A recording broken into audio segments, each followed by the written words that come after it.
I don't really care about like market movements of this sort. I don't think the stock market is representative of the economy in general, like the health of the economy. I don't think the GDP is an adequate metric to understand the way that people exist. I don't think that it's a good metric. I don't think the stock market is a good metric either. It's a good metric for how much wealthy people are making money, like wealthy people who have parked all of their net worth into stonks. But yeah, a job report came out and it was insane. A job report came out with with that showed some numbers for the month of July, but that wasn't the real interesting part of this. Like there was limited job growth. It was less than expected, but not like too much. But the real scary part of the job report that came out was actually the correction in the past month's job reports, where apparently we did not get 114,000 new jobs. It was more like 14,000 new jobs, which is crazy. I feel like this is, I mean, if your estimate is off by, I don't know, 100,000 or 200,000, then you're not doing much of an estimate at all. You're just kind of making stuff up. It's no different than when Donald Trump says, you don't understand. The nation of Japan has given me $7 quintillion that I can purchase as many Labubus as I want with. That's right. They're making America great again. It's like, okay, so we got some IOUs. All right, got it. Where is the money going? Like, the roads are still dog shit. I don't think that is going there. The ISPs still offer horrible service, so I don't think it's going there either. Yeah, the net correction was minus 258,000 jobs than first reported. Now, look, I don't know if this is normal or not. I don't understand. I'm not an expert, right? But people that seemingly are experts here are saying, just in a weak jobs report, the U.S. economy added only 73,000 jobs in July. That's way below expectations. May and June revised down by 258,000. 75% of the July job gains came from healthcare. The unemployment rate ticked back up to 4.2 from 4.1 in June. Wages grew 3.9 in the past year versus 2.7 inflation. Heather Long continues, chief economist for Navy Federal, columnist at the Washington Post. The labor market is in trouble. Healthcare or social assistance are pretty much the only sectors hiring. This is not healthy. Retail plus 16,000, finance plus 15,000, hospitality plus 5,000. I mean, this makes sense. Do we really need more hospitality workers when tourism is taking a major hit? You know, what to do with hospitality when Donald Trump is basically saying, we're shut off to the rest of the world. If you come here, we will arrest you. You might actually be prosecuted. You might actually spend some time in an immigrant detention facility for an extended period of time for the crime of trying to come into the country and having like a JD Vance meme in your phone or something. Who the fuck is going to want to come here? State government plus 5,000, transport and warehouse plus 4,000, construction plus 2,000, professional business services are down 14,000. Federal government is down 12,000. Down 84,000 since January. They almost fired.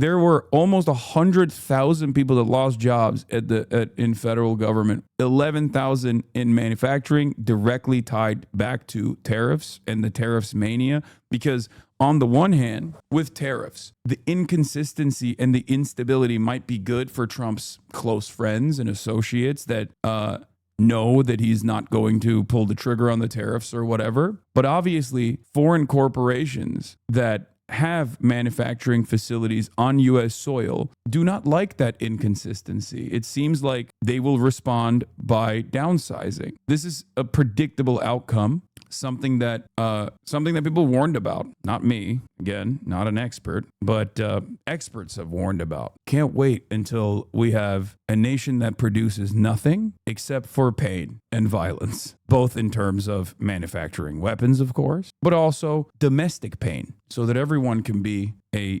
Trump-backed loyalist SS guard. Great. Great. I thought you meant like wrestling. No, I mean like literally. It's going to get to a point where the only jobs that are available are ICE agents. I don't know if this is because he's mad about like how little new jobs were added and she didn't lie enough, or because she lied in the past, or like the previous estimate was so off base that they think it's like ridiculous. I was just informed that our country's job numbers are being produced by a Biden appointee, Dr. Erica McIntarfer, the Commissioner of Labor Statistics, who faked the jobs numbers before the election to try and boost Kamala's chances of victory. This is the same Bureau of Labor Statistics that overstated the jobs growth in March 2024 by approximately 818,000, and then again right before the 2024 presidential election in August and September by 112,000. These were records. No one can be that wrong. We need accurate jobs numbers. I've directed my team to fire this Biden political appointee immediately. She will be replaced with someone much more competent and qualified. Important numbers like this must be fair and accurate. They can't be manipulated by political purpose. Wait, but isn't she doing what she did for Biden, but for you, and you're mad that she actually didn't continue doing for you what she did for Biden? The thing that I don't fully understand about this is like, are these jobs numbers just like phony, made up? Someone is just going around and just saying like, no, shit's great? Or is it like, I don't know how these statistics are tabulated. Is it because companies constantly have these like ghost jobs that they never fill, and then the Bureau of Labor Statistics actually responds to that as though these are like real job openings? Like, how do you get something like this so wrong? I don't understand. Also, I mean, this is anecdotal and it's not a great way to make an assessment, but the report from most people that have jobs, that want to get other jobs, and also most people that don't have jobs currently and want to get a job, is that they just keep applying to these millions of different job openings that seemingly are out there, and people don't even like call them back. Like, there's something so inconsistent with what's going on. Brutal. If you exclude these two categories, job growth has been running negative for 3 straight months. Basically, the only U.S. sectors in the U.S. economy that are adding jobs are healthcare and social assistance. That's crazy. It's also crazy because like, we are a growing nation, right? I mean, we have 330 million people here. So there's like constantly new babies popping up. The population is constantly increasing, and therefore there should be more need. There should be more jobs. There should be more people working to fill those roles. You know, you need new houses, you need new homes, you need new roads, you need new cars. People need to build those things. That the only source of labor stability right now, the only sector of labor stability right now, healthcare and assistance, social assistance, is getting at least $1 trillion cut, with insurance being cut to 15 million people. So that growth will bleed in the coming month. A worrisome futuristic jobs report. In the newsletter, Joe Weisenthal says, in the newsletter I wrote about today's labor market data and how it was not only bad, but bad in a specific way that could portend a more ominous direction for the economy. Today's non-farm payrolls report was not good, but it's more than that. There was something ominous about it, or like it was a glimpse into a weird future. Let's start with the data. The actual headline numbers weren't really that big of a deal. Headline job gains came in at 73,000 versus expectations of 104,000. Not the end of the world. The unemployment rate ticked up to 4.2%, but that's what the economists were forecasting, so that's fine. However, there are 2 mega asterisks everyone's paying attention to. First was the revisions. According to the BLS, the last 2 months of job gains were overstated by 258,000 jobs. Those solid post-tariff reports, an apparent mirage. Shocking. But then also, look at what sectors are adding jobs. And we already covered that. It's healthcare.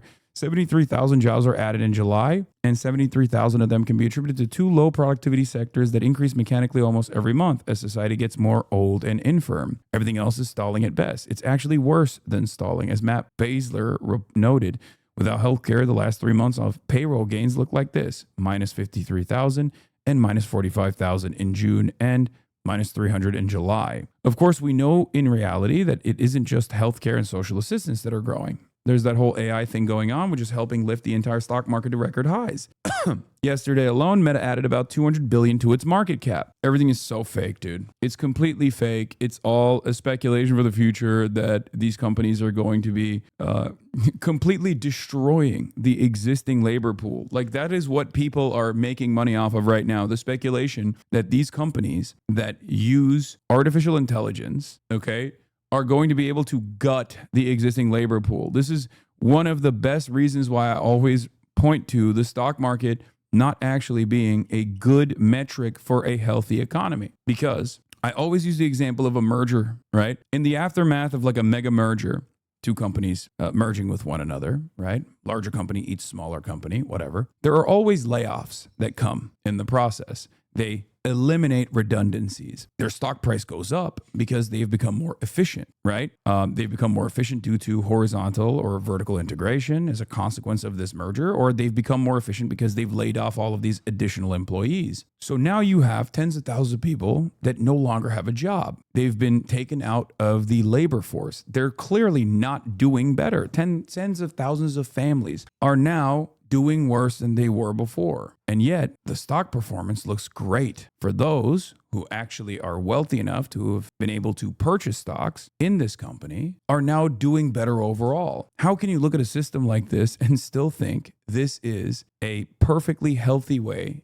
to look at to make an assessment on a perfectly healthy economy? It's not. It clearly isn't. At least stock performance in the past, to a certain degree, was associated with a product that you were manufacturing. You made the best planes, for example, or you found more efficient ways of building a plane. You had new technology, and then your stock went up. Now it's stock buybacks and market manipulation that plays a major role in people's stock performance. Obviously, this past year has been a downturn for Tesla, but Tesla is a great example of what I'm talking about. Tesla is not regarded as a automobile manufacturer. It's regarded as a tech company. So every time Elon Musk comes out and lies about whatever kind of new initiative that they're building, its stock performance goes up. It has nothing to do with the fucking cars that they're making at all. And as someone who isn't like a finance guy, I look at this from the outside and I'm like, how does this make sense? Finance guys try to explain to me like, you don't understand. The analysis is different because it's a tech company. I just don't, I can't understand it. Like the whole purpose of this, like the whole purpose of any kind of like valuation was supposed to be like what you are making and what, like how much revenue you're generating by selling things, okay? And how much it costs you to build those things that you're selling to begin with. And when you make an innovative product or when you find new technology, right, you are supposed to be rewarded in the market for that. That is how it's supposed to work. And yet, that's not how it works at all. Every company is a bank. It does not make sense. The gains are privatized and the losses are socialized. So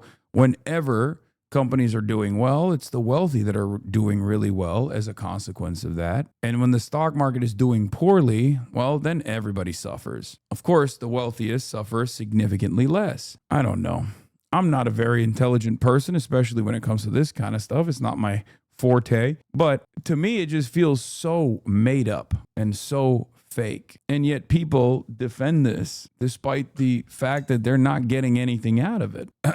Generally speaking, the other big tech giants are more or less riding the same wave. It's great for shareholders. It's great for some workers. Again, with Meta, it's been hiring top AI talent with compensation packages that are in line with professional athletes. But if you ignore this very small slice of elite AI talent, the labor market within tech doesn't look that great. Microsoft has been another huge AI winner, with its cloud business growing like crazy. And yet even they've been cutting jobs. The CEO, Satya Nadella, even posted a memo about how the pace of layoffs at his company have been weighing on him. This is a weird state of affairs. Normally when a company's profits and stocks are booming, you just sort of assume them to be in hiring mode. No, you don't. That's it. That's what I mean. Like, you don't. You just don't. That's not, when has that been the case in like the last 25 years? You know what I mean? I feel like that's just never been the case. And this is a, gaming adjacent community. So I think a lot of you actually know this better than anybody else. Game developer comes out with a fucking banner prized AAA title. It's incredibly expensive. It rakes in billions of dollars, record high profits. What comes immediately after that? Layoffs. It's just like, it doesn't make any sense. It literally doesn't make sense, but that's just how it's been for as long as I've been at least an adult and paying attention to this stuff. It's crazy. Yeah, Microsoft has reached $4 trillion in valuation after solid results. The only other company that has like a big T valuation is also, as Trump calls it, NVIDIA, right? What's the reason for both of these companies' valuation exploding? AI. What does AI do?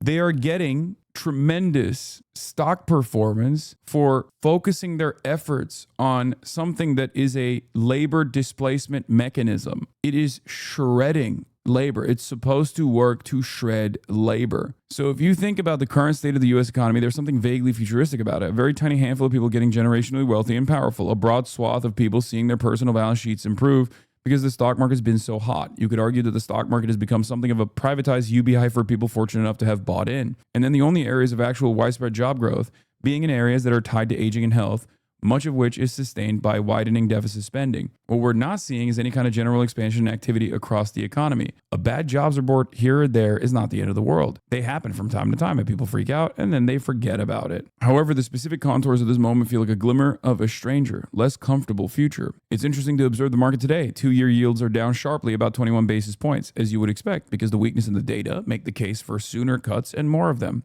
Odds of a September rate cut are now at 88%. Just yesterday, they were less than 40%.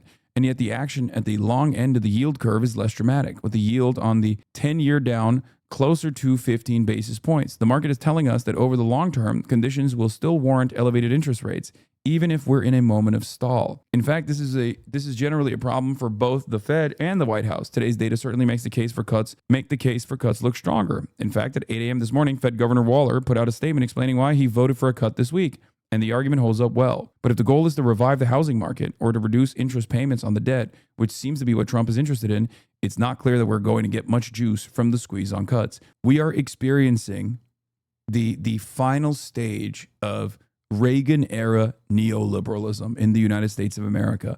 Uncontested capitalism in the aftermath of the dissolution of the USSR with no ideological market competitor basically eating itself alive, because every company wants to monopolize. Every company has a tendency for corporate consolidation because that's the only way you can engage in price fixing, you can engage in price leadership, and keep up shittier and shittier, increasingly shittier and shittier products, increasingly shittier and shittier services, while simultaneously boosting the prices. Okay, it's like Amazon. You capture the market, and then after that, you slowly but surely raise the prices.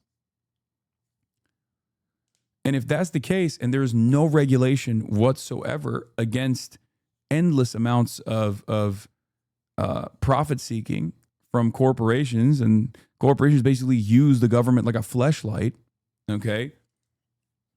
What is the other outcome here? Of course it's supposed to be like this. Of course this is inevitably going to happen, that capitalism is slated to crumble within its own contradictions.